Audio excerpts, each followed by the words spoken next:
Bonjour et bienvenue à la série des webinaires de MyHeritage. Merci à tous de nous rejoindre pour ce nouveau webinaire. Je suis Elisabeth Zetland, membre de l'équipe de recherche de MyHeritage et je suis ravie de vous accueillir aujourd'hui pour cette session autour des statistiques familiales sur MyHeritage. J'espère que vous m'entendez bien. N'hésitez pas à me l'écrire dans le chat si il y a des problèmes de son. Nous allons commencer cette session tout de suite. Alors, comme d'habitude, comme pour chaque webinaire, si c'est votre première fois, je le dis à chaque fois, fermez, si vous êtes sur votre ordinateur, fermez tous les programmes qui ne vous servent pas, toutes les fenêtres qui ne sont pas nécessaires, comme par exemple votre messagerie email. N'hésitez pas à monter le volume de vos haut-parleurs, mais mieux encore, utilisez un casque. Vous pouvez ouvrir le panneau de contrôle du webinaire si vous utilisez deux écrans, sinon vous pouvez tout simplement le fermer en cliquant sur la petite flèche rouge. Vous pouvez évidemment prendre des notes, mais sachez que cette session est enregistrée, comme tous les webinaires, et elle sera en ligne, je pense, ou plutôt demain, sans limite de temps et gratuitement sur notre base de connaissances. Je vous montrerai ça à la fin de la présentation ou voir le replay. Voici le panneau de contrôle. Donc, vous pouvez très bien écrire dès maintenant ou pendant la présentation, au fur et à mesure que je parle. Vous pouvez écrire votre question. A priori, je lirai les questions à la fin. Mais si je vois une question pertinente à laquelle je veux répondre tout de suite, je le ferai peut-être. Mais comme je suis toute seule, je pense que je vais voir les questions seulement à la fin. Mais n'hésitez pas à les écrire dès maintenant. Sachez aussi que, comme pour chaque webinaire, avant les questions, j'annoncerai l'heureux gagnant ou gagnante d'un abonnement complet à MyHeritage pour une année. Donc tout ça, c'est à la fin de la présentation. Alors, je vais voir, je vois que quelqu'un a écrit quelque chose. C'est bon, tout le monde entend bien. Ok.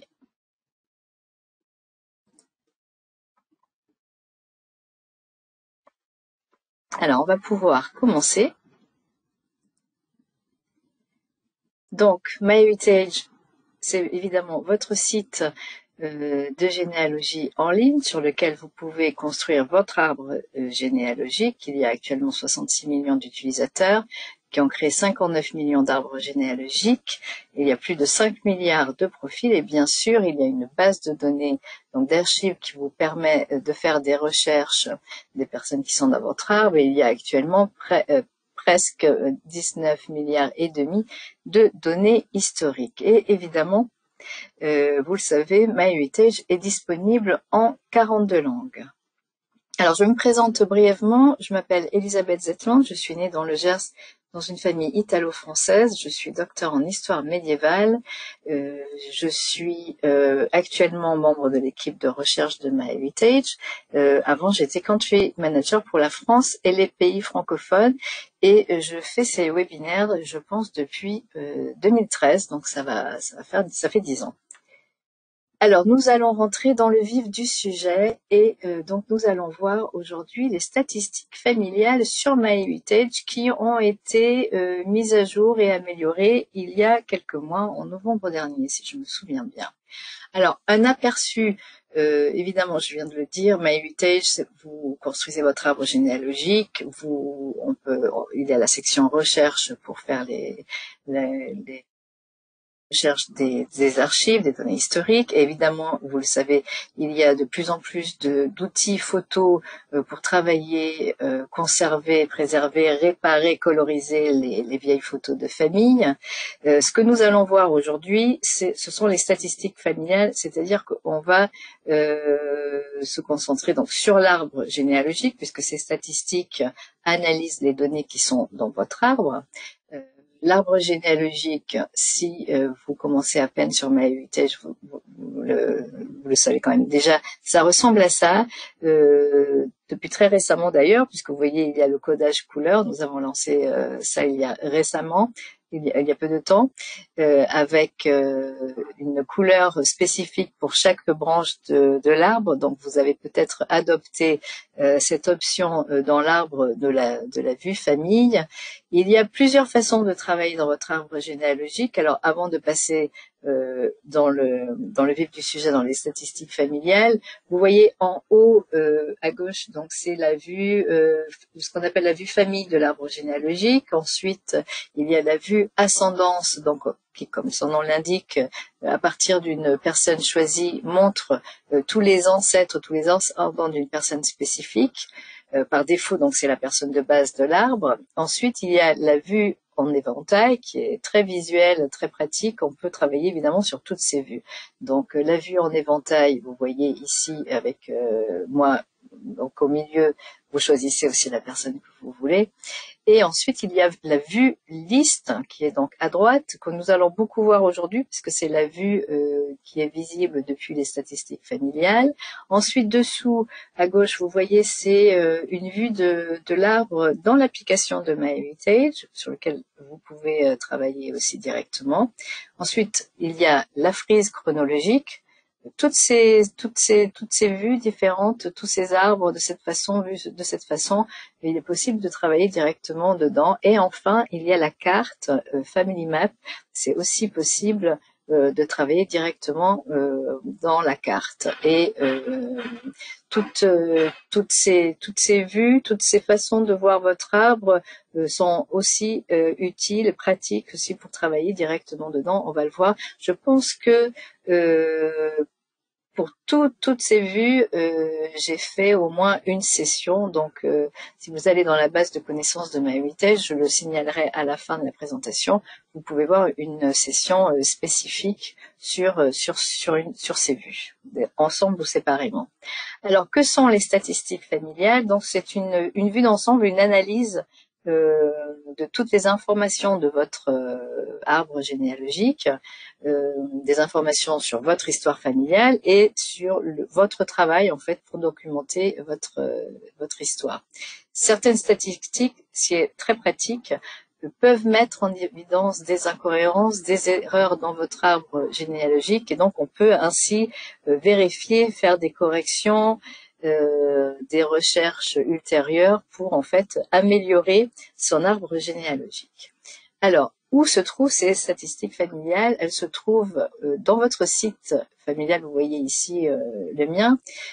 Dans l'accueil, vous cliquez sur Accueil, ça va ouvrir un menu déroulant. La deuxième option, c'est Statistiques familiales. Vous cliquez dessus et vous allez voir ceci. Alors, il y a plusieurs sections, plusieurs thèmes. D'abord, la vue d'ensemble, les liens de parenté, lieu, âge, naissance, mariage, enfant et divorce. Et nous allons tous les voir les uns après les autres. Alors, gros plan sur la vue d'ensemble. Ce qu'il y a en haut. Donc, vous voyez d'abord, il y a une répartition entre les hommes et les femmes.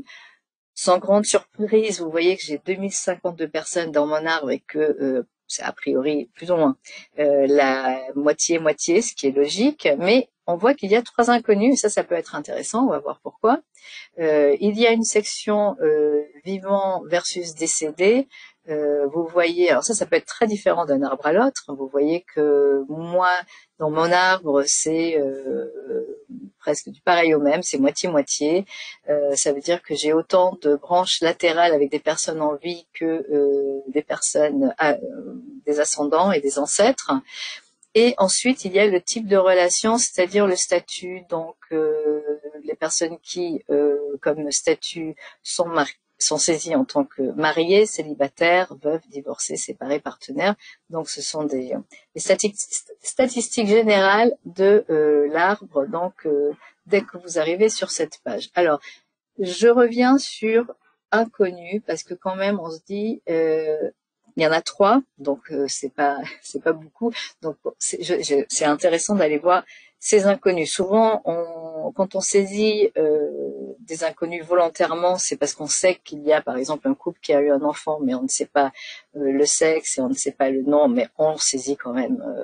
On intègre cette personne pour ne pas l'oublier, pour rechercher ultérieurement dans l'arbre généalogique. Donc quand on clique, quand vous pouvez cliquer dessus, vous allez survoler avec la souris, vous allez voir que vous pouvez cliquer dessus sur inconnu et donc ça va ouvrir cette page. Alors c'est toujours en fait quand vous allez cliquer, vous allez tomber sur la vue liste de l'arbre généalogique, c'est-à-dire qui donne toutes les personnes qui sont dans l'arbre. Mais là, évidemment, puisqu'on a cliqué spécifiquement sur inconnu, ça va donner en fait les personnes qui sont inconnues dans l'arbre généalogique. J'en ai 3. Alors, on va se focaliser sur le cousin au 3e degré de votre mari. D'ailleurs, je signale que le premier et le deuxième, le premier et le troisième, vous voyez qu'il y a un petit souci au niveau des liens de parenté. Il y a eu un petit problème de codage par rapport aux autres langues, et il va falloir vraiment remettre ça en état, parce que ça ne veut rien dire en fait. Alors j'ai choisi du coup de me concentrer sur le deuxième, puisque c'est un lien de parenté correct, cousin au 3e degré de votre mari. Si vous survolez, vous allez voir que vous pouvez cliquer dessus, exactement comme quand vous êtes dans la vue liste. Et donc il y a une session sur la vue liste que je vous invite à aller voir si vous ne l'avez pas déjà vue. Quand vous êtes dans la vue liste, vous pouvez travailler sur votre arbre. Donc en passant sur un nom, vous voyez tout à fait à droite, il y a un crayon.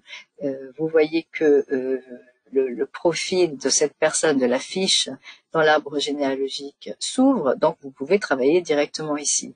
Donc je vois en fait que cette personne est marquée comme inconnue. Dans ce cas-là, le mieux c'est de cliquer sur plus. Vous voyez le plus dans la fiche. Ou de cliquer, vous pouvez cliquer aussi directement au milieu. En fait, ça va vous ouvrir cette page pour la fenêtre, en fait, pour quand vous êtes dans l'arbre, pour indiquer, mettre plus d'indications si vous avez le prénom. Là, dans cet exemple, je ne l'ai pas. J'imagine que même la personne devrait être marquée comme décédée parce qu'elle est née en non, pas forcément. Donc c'est le père qui est né en 1918. Mais je vous invite dans ce cas-là, c'est ce que j'allais dire tout à l'heure, cliquez sur le plus, parce que ça va ouvrir cette option, cette petite fenêtre qui propose de voir la personne dans l'arbre, d'ajouter une photo, d'attacher à une personne existante, de détacher ou de supprimer cette personne. Dans ce cas-là, ce qui m'intéresse, c'est de voir la personne dans l'arbre, juste pour me rafraîchir les idées sur cette personne. Il se trouve que c'est sur le côté de mon mari, donc je vois moins en fait qui ça peut être. Et je vois qu'effectivement, ce couple, William et June, ont une fille, mais aussi ont un autre enfant. Dont j'ignore le sexe et le nom. Donc je l'ai noté et pour l'instant je n'ai effectivement pas plus d'indications. Donc ça en reste là. Je sais que c'est inconnu. En fait, c'est pas quelqu'un qui est détaché de l'arbre. C'est ça qui m'aurait intéressé de savoir si c'est quelqu'un détaché ou un inconnu que j'aurais pu supprimer. Donc ce n'est pas le cas. Donc si vous avez des inconnus dans cette section, je vous invite à les vérifier. Alors ensuite, dans cette vue d'ensemble, vous allez voir en bas, vous avez des sections avec les noms les plus courants, les noms de famille, les prénoms masculins et féminins.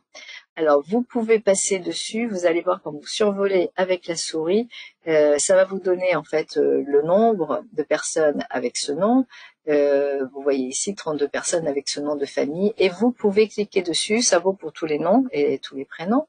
En cliquant dessus, ça va vous faire basculer de nouveau dans la vue liste de l'arbre généalogique et donc vous allez voir toutes ces personnes qui ont le nom de famille mascarade. Ça peut être de naissance ou de femme mariée.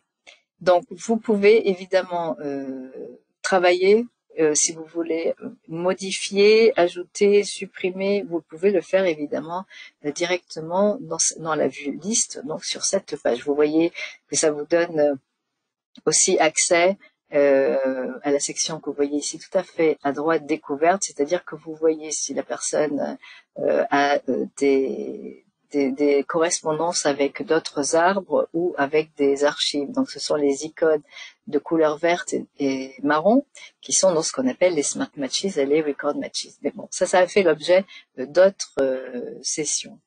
Alors, revenons à nos statistiques. Maintenant, passons aux liens de parenté. Alors, vous voyez tout à fait en haut, quand vous cliquez sur lien de parenté, vous avez donc une répartition donc il montre toutes les personnes qui sont dans l'arbre, celles qui sont liées à moi, il y a 2023, celles qui sont liées par le sang, donc qui sont vraiment des parents avec lesquels j'ai des ancêtres en commun, les ancêtres, les descendants, bon c'est les enfants et les petits-enfants, si vous en avez, moi c'est mes deux filles, les personnes qui sont liées par alliance et qui sont sans lien avec vous. Alors a priori, il devrait pas en avoir, sauf si vous avez par exemple ajouté à part des personnes, par exemple une branche qui n'est pas attachée à votre arbre parce que vous avez pu construire cette branche mais vous n'avez pas pu encore la rattacher à votre arbre, ou parfois c'est quelqu'un qu'on a,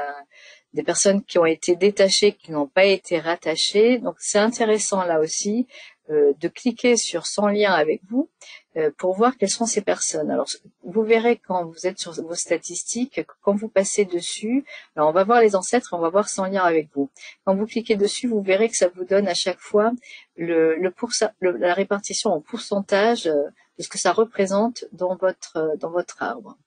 Alors là, donc si vous cliquez sur ancêtres, tout simplement, on rebascule dans la vue liste des ancêtres, la vue liste de l'arbre, et donc on a choisi ancêtres, donc ça va vous donner ici toute la liste de vos ancêtres, si c'est ce que vous voulez voir. Moi, ce qui m'intéresse le plus dans ce cas-là, c'est les personnes qui sont sans lien avec moi, parce que ça m'interpelle évidemment. Je me souviens pas du tout pourquoi j'ai 29 personnes qui sont pas liées à moi dans mon arbre. Vous voyez que ce que je disais tout à l'heure au sujet des pourcentages, c'est 1% de mon arbre, donc ça va, il y en a pas beaucoup. Et donc je vois que effectivement, quand j'ai préparé cette présentation, je me demandais ce que c'était ces 29 personnes. Quand j'ai cliqué dessus, j'ai vu qu'effectivement, elles avaient été auparavant apparentées. Donc c'est une branche que j'ai détachée et que je n'ai pas encore réussi à rattacher. Donc je sais que toutes ces personnes sont du côté de ma grand-mère paternelle, mais c'est vrai que j'avais oublié que j'avais cette branche qui est détachée. Donc c'est intéressant comme ça. C'est seulement de cette façon que j'ai pu voir, me rappeler de cette branche qui n'est pas rattachée à l'arbre. Donc si vous avez vérifié si vous avez effectivement des personnes qui sont sans lien avec vous et vérifier ce qu'il en est. Ça peut être parfois des personnes vraiment que vous avez détachées et qui n'ont pas été rattachées, ou simplement qui devraient être supprimées. Donc c'est l'occasion de faire un peu le ménage dans son arbre. Donc vous voyez par exemple ici, si je clique donc sur un nom, ça ouvre toujours le profil donc sur le côté vous connaissez, c'est le profil de l'arbre généalogique. Et si vous cliquez sur plus, vous avez la possibilité donc d'attacher ou de détacher la personne. Donc dans ce cas-là, je suis censée rattacher ces personnes dans l'arbre. Donc, mais pour l'instant, je ne suis pas capable de le faire. Je n'ai pas encore trouvé le lien, mais je sais que ça fait partie ça doit être attaché à mon arbre. Donc voilà, je sais que j'ai vu comme ça, grâce aux statistiques familiales, qu'il y a ces 29 personnes qui sont groupées ensemble dans une même branche, qui font partie de l'arbre, mais à part. Voilà. Vous voyez ici, puisqu'il y a l'option en cliquant sur plus où vous pouvez voir, donc j'ai pu voir effectivement cette branche qui est comme ça dans l'arbre quelque part. Voilà. Alors, revenons à nos liens de parenté. Vous avez aussi plusieurs sections supplémentaires, comme l'éloignement en fait qui vous répartit les personnes, qui répartit les personnes de votre arbre selon l'éloignement par rapport à vous. Vous avez aussi une répartition par rapport aux générations. C'est toujours vous ou la personne de base de l'arbre. Ça dépend si c'est, a priori, souvent quand on fait son arbre, on est soi-même la personne de base. Vous avez peut-être fait un arbre avec une autre personne de base. Dans ce cas-là, tout sera fait par rapport à cette personne. Là, la génération par rapport à moi, donc je vois par exemple, il y a 98 personnes qui sont cette génération dessus ou plus, et il y a aussi le lien par alliance, donc toutes les personnes qui sont liées à moi sans mariage, par un mariage, 2 mariages, 3 mariages ou 4 mariages. Donc ça, c'est intéressant aussi de le savoir. Par exemple, si on revient sur, vous pouvez cliquer dessus, vous pouvez survoler et cliquer. Donc là, par exemple, on peut cliquer sur les personnes, les 98 personnes, si je veux voir ces personnes à la 7e génération. Alors, on voit toujours, comme je l'ai signalé tout à l'heure, le pourcentage. Là, ça fait pas, ces personnes représentent 5% du total de mon arbre. Et quand on clique dessus, encore, on retombe sur la liste, sur la vue liste de l'arbre généalogique. Et si je veux, donc, je peux travailler directement sur cette vue. Alors, donc on revient sur les liens de parenté des statistiques. Quand vous descendrez, vous verrez qu'il y a aussi une répartition des personnes qui sont liées à vous par votre père, par votre mère, les personnes qui sont liées à vous par votre mari, par l'intermédiaire de votre mari, et par vos frères et sœurs. Donc vous voyez ici, vous pouvez, ça vous donne en fait une répartition. Vous voyez que c'est des couleurs qui ont été adoptées pour le codage couleur de l'arbre généalogique. Donc c'est vraiment le côté paternel, maternel, mais aussi de votre conjoint et les personnes qui font partie en fait de l'arbre de vos frères et sœurs. Voilà. Alors si vous cliquez dessus, vous pouvez aussi voir le pourcentage et vous pouvez voir aussi ces personnes. Donc là, par exemple, si je clique sur ma grand-mère paternelle, je vois que j'ai 119 personnes et ça représente 6% du total. Et en cliquant dessus, je vais, vous avez compris, je pense, retomber sur la vue liste. Alors, quelqu'un demande oui, quelqu'un demande tout de suite, là, à l'instant, si la présentation va être accessible en replay, oui, ne vous inquiétez pas si vous devez partir maintenant. Ça va être, bien sûr, comme toutes les sessions, disponible en ligne après en replay. Alors, si vous cliquez donc sur une des branches, vous allez avoir le détail des personnes, la liste de toutes ces personnes. Si ça vous intéresse, par exemple, de voir quelles sont les personnes qui sont liées à moi par ma grand-mère paternelle. Et donc, vous cliquez et vous allez avoir la liste des personnes qui sont dans l'arbre et qui sont concernées. Et donc, vous pouvez bien sûr travailler directement comme je vous l'ai déjà montré pour dans une session précédente. Alors ensuite, il y a toujours dans les liens de parenté quelque chose qui est intéressant, mais que je ne peux pas vous montrer en fait en une seule image. Donc c'est pour ça que ça va être fait en plusieurs fois. C'est tous les parents en fait, toutes les personnes qui sont liées à vous par le sang. Donc c'est un graphique qui affiche toutes les personnes de votre arbre qui ont un ancêtre commun avec vous en fonction de et ça montre en fonction du lien. Donc vous voyez, ça donne en fait le lien, le nombre de ces personnes. Vous voyez où vous êtes vous, là vous voyez moi. En fait, comme moi j'ai un grand arbre, vous aurez certainement la même chose si vous avez 2000 personnes comme moi. Vous verrez que vous pouvez bouger le curseur pour aller en bas, en haut ou sur le côté. Donc en allant vers la droite, c'est ce qu'on va voir. Alors évidemment, on peut cliquer dessus.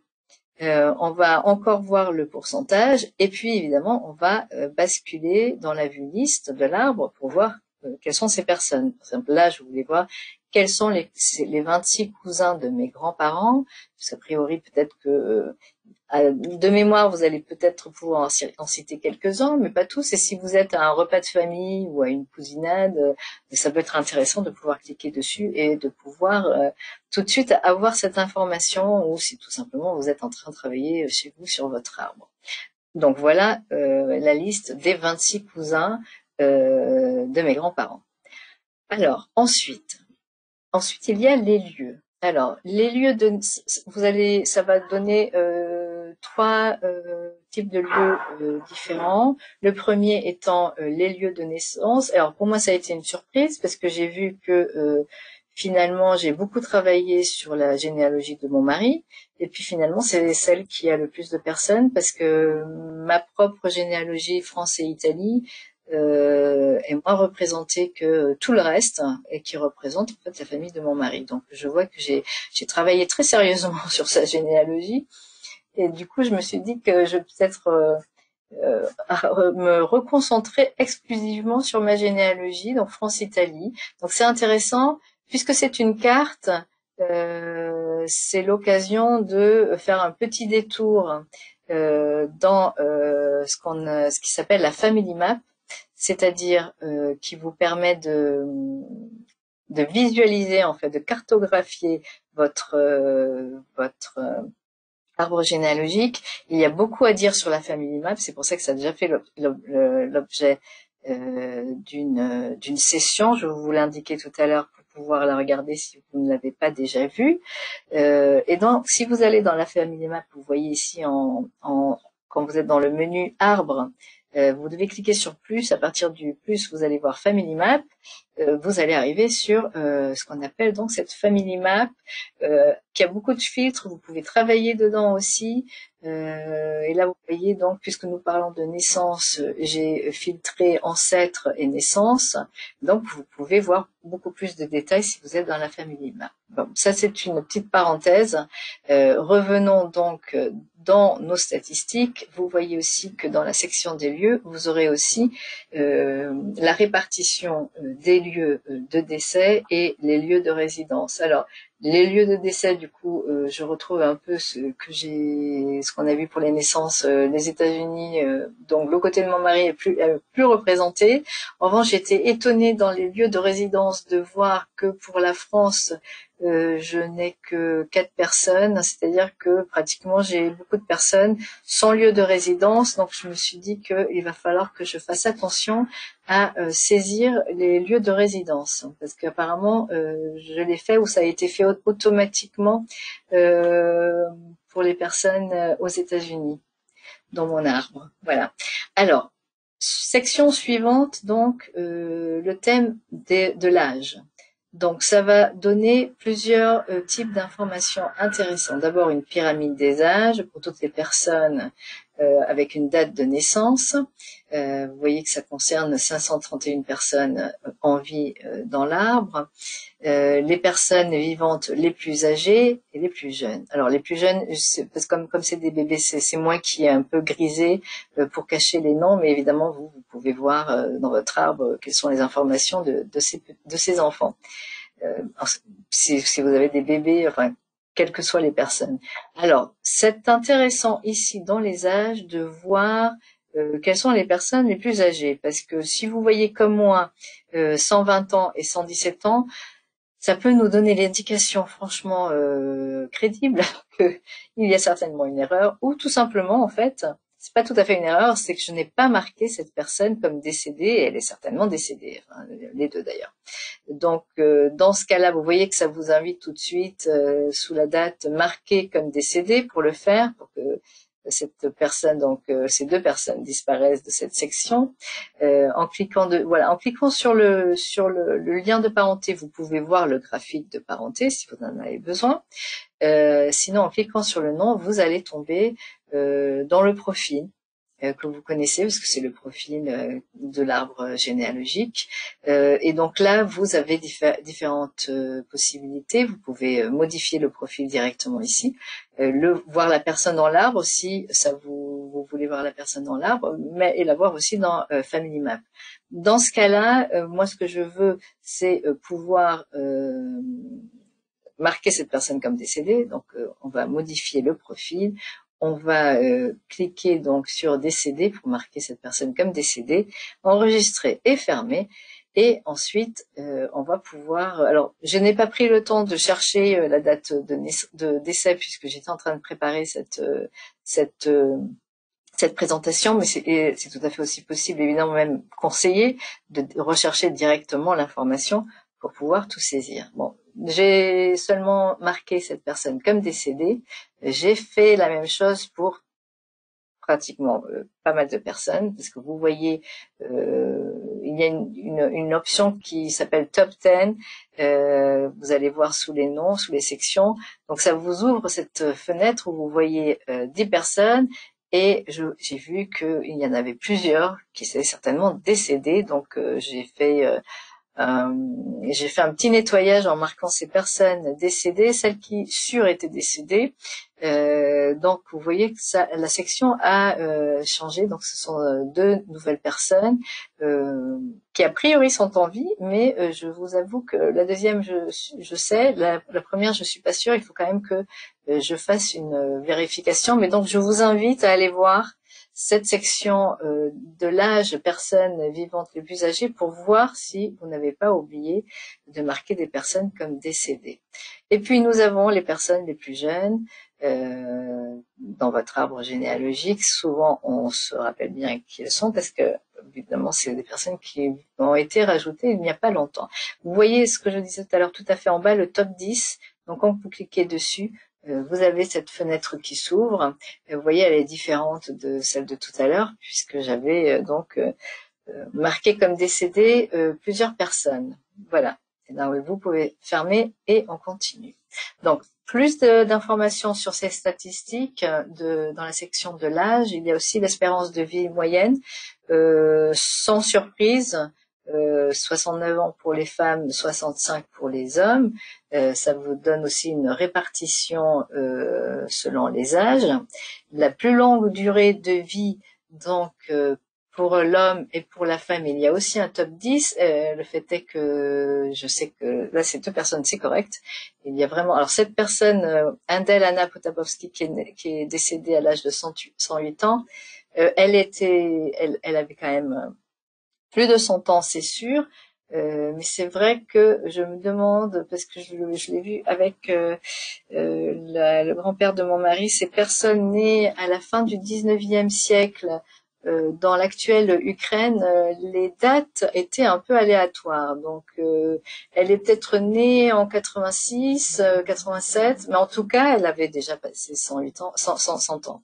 Donc ça, c'est juste et je l'ai laissé comme ça. Et puis, vous avez donc le graphique, la plus courte durée de vie. Alors là, il y a quelque chose à dire parce que vous voyez que dans mon cas, ce sont des personnes qui ont vécu il y a longtemps, mais ça peut être dans votre arbre des personnes beaucoup plus proches dans le temps. Ça peut être donc une information sensible. Vous voyez qu'il y a une croix en haut et sur cette croix, en fait, vous pouvez cliquer dessus pour cacher ce graphique.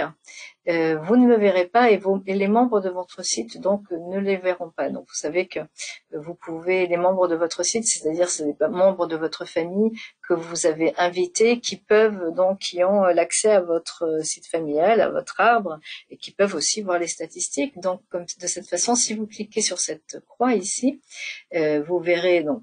Vous pouvez cacher ce graphique et vous verrez comme ici, ce graphique a été retiré par le gestionnaire du site. Donc c'est vous. Il suffit de cliquer ici pour afficher à nouveau ce graphique. Cliquez ici pour afficher de nouveau le graphique. Donc voilà, c'est une information importante à savoir. Ensuite, maintenant, la section des naissances. Alors, c'est un peu anecdotique au niveau des signes astrologiques, mais peut-être que ça vous intéresse. Moi, j'avoue que c'est à peine si je peux donner le signe astrologique de mes filles. Donc, a priori, pour moi, ce n'est pas une information capitale, mais il y a certaines personnes qui s'intéressent beaucoup de ça. Donc, vous avez cette information ici. Les mois de naissance aussi. Donc, vous avez une répartition selon les mois de naissance. Là aussi, ça me dit seulement que donc dans mon arbre généalogique, il y a plus de personnes à ce que je vois qui sont nées au mois de janvier et après suivi par le mois de mars, et que le mois de novembre est le mois le moins représenté. Bon, ça peut être intéressant pour voir, parce que vous avez peut-être un mois qui est extrêmement représenté. Alors ensuite, quelqu'un demande, est-ce que les choix sont les mêmes dans le téléphone et dans l'ordinateur? Alors, est-ce que vous voulez dire en général, vous avez le temps de préciser, donc alors je vous demande si vous me parlez des statistiques en général ou de ce que je viens de mentionner sur le graphique pour cacher les personnes qui ont eu la vie la plus courte.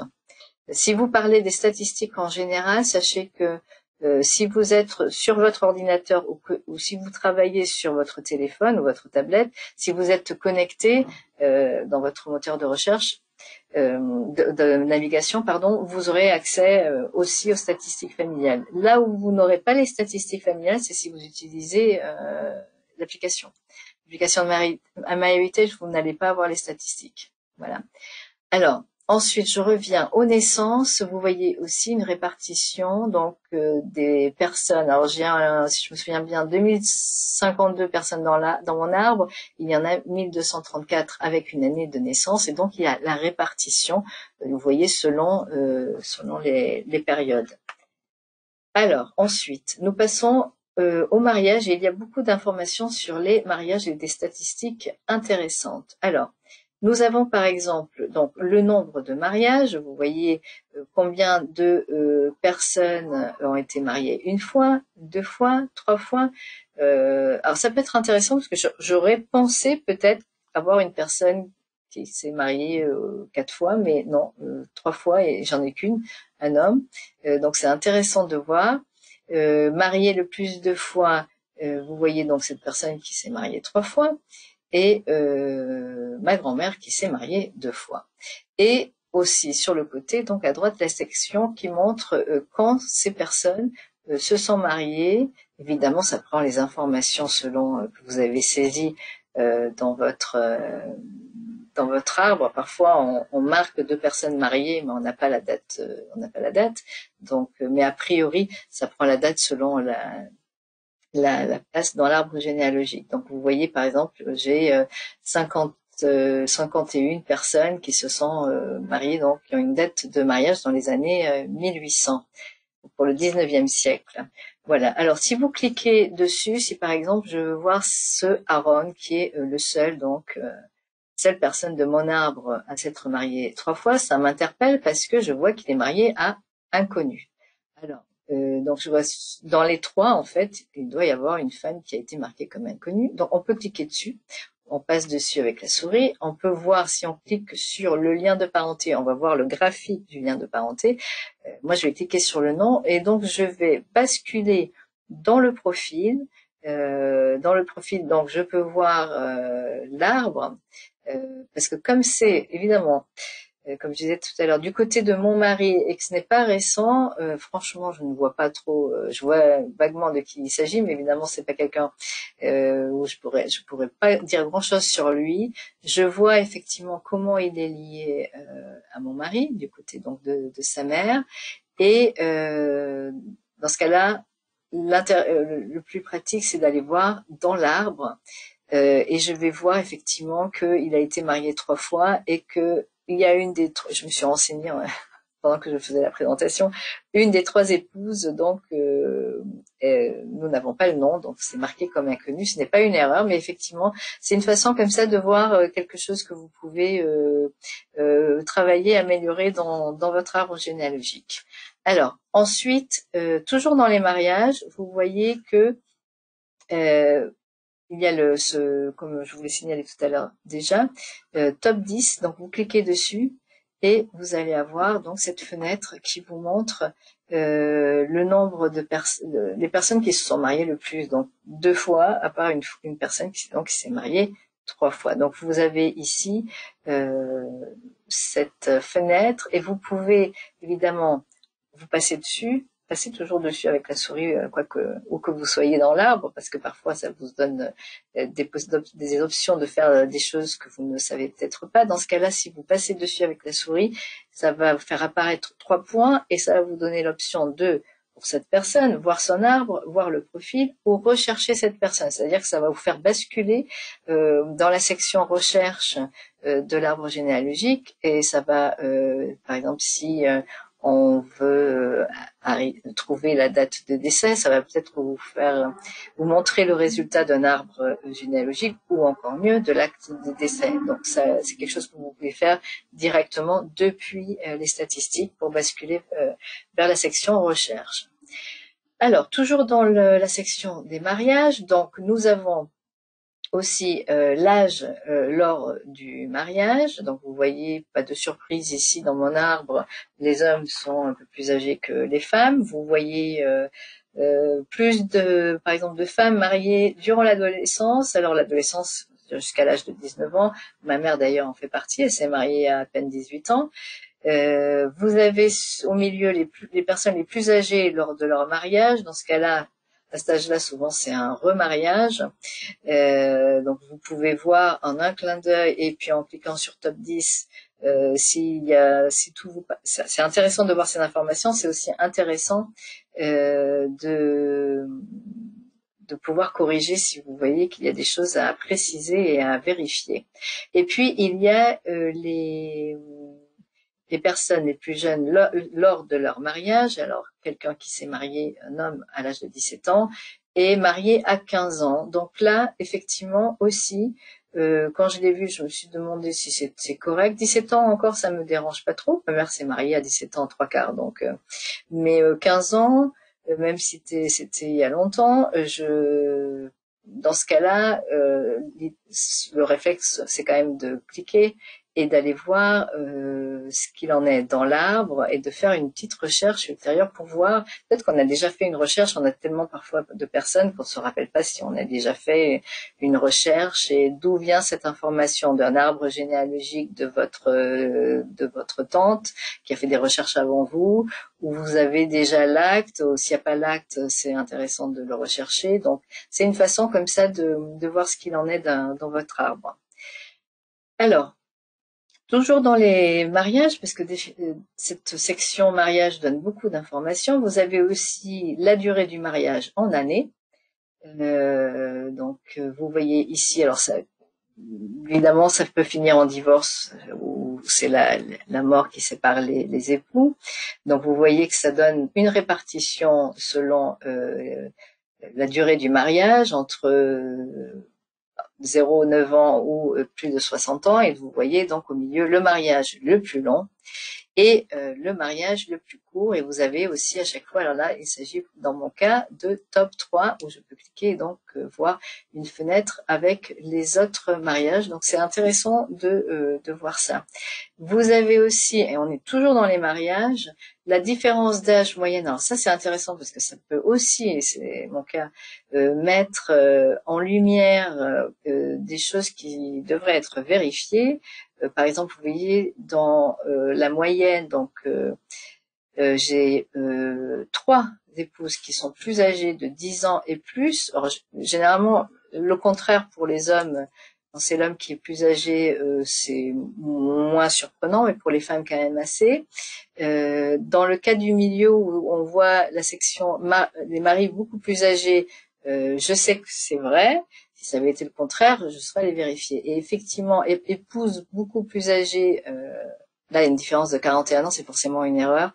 La femme qui a 41 ans de plus, donc évidemment, là on va vérifier, on va voir l'arbre, on clique sur les 3 points donc pour voir le profil et puis pour faire une recherche directement. Alors je vous l'avoue que je l'ai pas fait, mais parce que j'étais en plein de préparation de cette présentation, mais je sais qu'il faut absolument que j'aille vérifier ça parce que c'est forcément une erreur. D'ailleurs, je ne l'avais pas vu et je me demande comment, parce qu'évidemment c'est aussi noté dans mon vérificateur des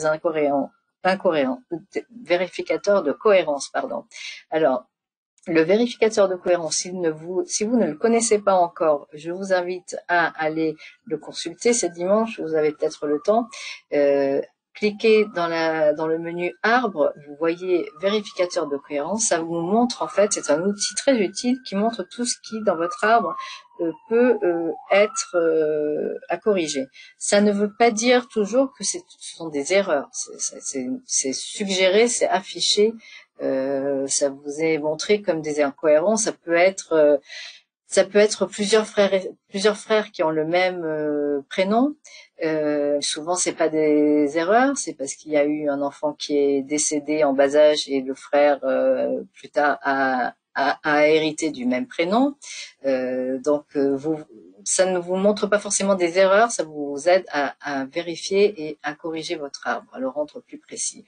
Donc dans ce cas-là, effectivement, les statistiques familiales et le vérificateur de cohérence m'indiquent La même chose qui semble là franchement une erreur, c'est un couple avec une femme qui est beaucoup plus âgée. Donc ça, c'est vraiment à vérifier. Le vérificateur de cohérence, évidemment, a fait aussi dans le sujet d'une session que je vous signalerai tout à l'heure dans la base de connaissances. Alors, nous passons aux enfants avec le nombre d'enfants par famille, donc moyenne dans mon arbre de 1,8. Vous allez voir ce qu'il en est dans votre arbre. Vous avez la section qui vous montre la famille avec le plus d'enfants. Moi, dans mon cas, c'est 12. Et vous voyez que j'ai un top 3 sur lequel je peux cliquer. Et la personne avec le plus d'enfants. Donc là, c'est pas en tant que couple. C'est un homme qui, par exemple, a 12 enfants. Il peut avoir peut-être 12 enfants avec deux femmes différentes. Dans ce cas-là, il se trouve que c'est le même couple. Donc ça veut dire que vraiment, je n'ai pas plus de 12 et c'est ce couple-là en fait. Voilà. Alors toujours dans la section des enfants, une statistique intéressante qui montre en moyenne dans mon arbre donc l'âge lors de la naissance d'un enfant, 31 ans pour les hommes, 28 ans pour les femmes. Vous voyez une répartition aussi de l'adolescent jusqu'à la soixantaine. Les personnes les plus âgées au moment d'avoir un enfant. Donc, un homme qui a un enfant à 61 ans, ça peut arriver, c'est pas forcément une erreur. Une femme qui a un enfant à 41 ans, à 49 ans, c'est à vérifier. Dans ce cas-là, j'ai vu qu'en fait, il s'agissait d'une femme dont l'année de naissance est approximative et je ne pense pas que c'est dans l'époque de l'Empire russe. À la fin du 19e, en fait, je pense que je n'arriverai pas à avoir un acte de naissance, avoir plus d'informations. Donc, c'est certainement une année de naissance approximative qui peut être un peu retouchée de quelques années, en fait, pour qu'elle ait plutôt un enfant à 45 qu'à 49. Donc, elle peut être rajeunie. Et ensuite, donc, il y a le graphique qui montre la plus jeune personne au moment où elle a eu un enfant. Donc, vous avez 16 ans, 17 ans. Bon, là aussi, ce sont des statistiques qu'on peut vérifier si c'est possible. Voilà. Alors, toujours les enfants, vous avez la différence d'âge entre les enfants les plus âgés et les plus jeunes. Donc, vous voyez, ça vous donne la moyenne de la différence d'âge et la répartition selon les âges. La plus grande différence d'âge entre l'enfant le plus âgé et le plus jeune. Alors, 20 ans, ça peut arriver parce que autrefois, la femme pouvait avoir son premier enfant à 20 ans, voire avant, et en avoir encore à 40 ans passés. Donc c'est fréquent, on a tous dans nos arbres des fratries qui ont 20 ans d'écart. Là, 27 ans, bon, comme c'est en 1780, j'ai vérifié, j'ai vu aussi que l'année de naissance est approximative de Giacomo. Donc c'est peut-être à vérifier. C'est pas forcément impossible si la femme effectivement a vraiment eu son premier enfant à 18 ans et en a eu après dans les 27 années suivantes, mais bon, c'est peut-être pas exact. Voilà. Et puis la plus petite différence d'âge entre l'enfant le plus âgé et le plus jeune. Alors là, il se trouve que c'est des jumeaux évidemment. C'est la même date. Sinon, dans le top 3, j'ai le cas d'un frère et d'une sœur qui sont nés un en janvier et l'autre en décembre de la même année. Évidemment, dans le vérificateur de cohérence, c'est signalé, à vérifier. Dans les statistiques, c'est juste montré. Vous savez peut-être si vous voyez ce genre de choses que c'est effectivement pas une erreur, mais c'est toujours intéressant de voir ce genre de statistiques, d'analyse, surtout quand on a beaucoup de personnes dans son arbre. Voilà. Alors ensuite, on finit avec les divorces. Je vais survoler, ça vous donne le nombre de divorces que vous avez dans votre arbre. A priori, il n'y en a pas beaucoup, parce que c'est un événement familial qui est assez récent dans l'histoire des familles. Vous avez les personnes, celles qui ont le plus divorcé, les divorces, les plus longs mariages se terminant par un divorce, l'âge moyen lors du divorce, les personnes qui étaient les plus âgées au moment du divorce et les plus jeunes. Donc vous allez pouvoir voir aussi ces informations. Voilà, nous en avons fini pour ces statistiques. Donc, en résumé, vous l'avez compris, ces statistiques familiales sont très pratiques, sont ludiques aussi, pour améliorer votre arbre généalogique. Elles sont extrêmement intéressantes. Je devrais changer le mot parce que j'allais dire extrêmement pertinente si vous voulez intéresser justement des cousins ou des parents, des membres de votre famille lors d'un dîner de famille, d'un repas de famille, parce que comme c'est très ludique et je vous invite justement à les montrer pour susciter l'intérêt de votre famille. Et puis vous l'avez vu, c'est très très pratique pour justement repérer des choses intéressantes, comme moi par exemple, où j'ai vu que j'avais beaucoup plus travaillé. Mon arbre est le côté de mon mari est mieux représenté que mon côté à moi. Et puis ça m'a mis en lumière quelques erreurs et plusieurs choses à corriger. Donc l'outil des statistiques familiales est disponible, c'est gratuit, c'est un outil gratuit, dans le site, et que vous soyez sur votre ordinateur ou sur votre téléphone, mais pas dans l'application. Voilà. Donc nous en aurons fini avec cette présentation. Je vais annoncer tout de suite l'heureux gagnant de donc un abonnement complet à MyHeritage, un abonnement d'1 an. Alors je vais félicitations Madame Francine Beauvisage, quel beau nom de famille. Je vais vous contacter tout de suite après le webinaire.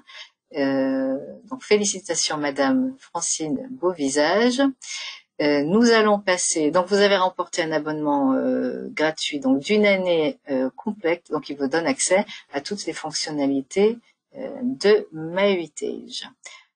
Alors, ensuite, passons aux annonces. Je vous rappelle que cette session, comme toutes les sessions, est enregistrée et donc sera en ligne au plus tôt demain dans notre base de connaissances. Vous voyez ici la première URL, c'est education.myheritage.fr. Je vous conseille de vous y rendre parce que ça vous donne accès à beaucoup de matériel pour connaître mieux MyHeritage. Ensuite, la session est aussi disponible sur familytreewebinaires.com, mais ça c'est en anglais, donc vous préférez peut-être aller dans la base de connaissances. Je vous invite à vous inscrire dès aujourd'hui au prochain webinaire qui aura lieu le mardi 20 juin. J'ai invité Marie Capard, qui est Country Manager pour la France et la Belgique, qui a choisi de nous parler des noms de famille. Donc voici le titre de ce webinaire, Martin Durand et compagnie, les noms de famille et comment les utiliser en généalogie. Donc je vous donne rendez-vous le mardi 20 juin à la même heure. Alors, je parlais de la base de connaissances. Vous pourrez vous inscrire ici. Vous voyez là où il y a les statistiques familiales. Je vais le changer tout de suite et je vais mettre le lien du prochain webinaire. Donc, vous pourrez vous inscrire dès aujourd'hui. Et c'est ici, donc, dans cette base de connaissances, que vous pouvez voir en replay toutes les sessions passées. Donc, vous pourrez accéder à cette session d'aujourd'hui. Je vous invite dans la base de connaissances aussi à voir la session sur la Family Map, mais vous voyez aussi si vous cherchez qu'il y a aussi un article et vous voyez ici qu'il y a une session qui a été faite, que j'ai faite en juin l'an dernier, sur les différentes façons de visualiser votre arbre sur MyHeritage. C'est-à-dire que c'était un webinaire sur les différentes vues de l'arbre généalogique. Et donc, évidemment, j'avais détaillé la vue liste que j'ai montrée plusieurs fois, qui est donc la vue que vous voyez dans les statistiques familiales. Donc, vous pouvez aller voir ce webinaire. Évidemment, le vérificateur de cohérence. Vous voyez ici qu'il y a une vidéo pratique, un webinaire et un article sur le vérificateur. Donc, je vous invite à le voir, à aller voir sur la base si vous avez besoin d'informations sur ce vérificateur. évidemment, dans la base, il y avait il y a un article sur les statistiques familiales et il y a évidemment aussi l'annonce qui avait été faite. Donc, vous voyez, c'est le 31 octobre, ça a été annoncé, l'amélioration des statistiques familiales. Nous avons tout couvert, donc vous pouvez, si vous avez vu cette session, vous n'avez pas forcément besoin de lire l'article. Donc maintenant, je vais voir s'il y a quelques questions. Alors, quelqu'un a demandé tout à l'heure si les statistiques familiales sont les mêmes dans le téléphone que sur l'ordinateur. Alors, je le répète, donc les statistiques familiales sont disponibles aussi si vous êtes sur votre smartphone ou sur votre tablette. Ça veut dire que vous êtes connecté dans votre moteur de navigation. Si vous allez dans votre application, vous n'allez pas avoir ces statistiques. Quelqu'un demande si ça va être mis dans l'application Android. Non, pour l'instant, c'est pas à l'ordre du jour que je sache, mais c'est pas non plus sur iPhone. Donc, les statistiques ne sont pas dans l'application de MyHeritage. Vous y avez accès donc sur votre ordinateur et si vous vous connectez sur votre tablette ou sur votre smartphone. Alors, quelqu'un dit, j'ai un abonnement depuis 3 ans, mais je n'ai pas encore commencé mon arbre très peu. Par quoi me conseillez-vous de commencer? Merci de vos conseils. Bon, alors, c'est un peu général, je ne sais pas ce que vous avez déjà, mais évidemment, c'est un peu au cas par cas, ça dépend ce que vous avez, mais si vous commencez à peine, je dirais, allez dans la base de connaissances et je suis même pratiquement sûre qu'il y a un article et même une session qui s'appelle comment commencer sa généalogie. Donc vous verrez en lisant et en écoutant cette session où vous en êtes vous-même pour savoir comment procéder, parce que je ne sais pas si vous avez déjà des informations, tout ce que vous avez pu avoir de vos aînés, par exemple vos parents, grands-parents, et en fouillant dans les tiroirs pour les livrets de famille, etc. Ou si vous avez déjà commencé votre arbre, mais vous voulez continuer à savoir comment utiliser MyHeritage, dans ce cas-là, je vous invite à aller voir la base de connaissances, parce que je ne sais pas exactement où vous en êtes. Ensuite, alors, une autre question. Alors, j'imagine que c'est clair, parce que je vois que tout le monde m'a écrit pour me remercier de la présentation. C'est vrai que généralement, les statistiques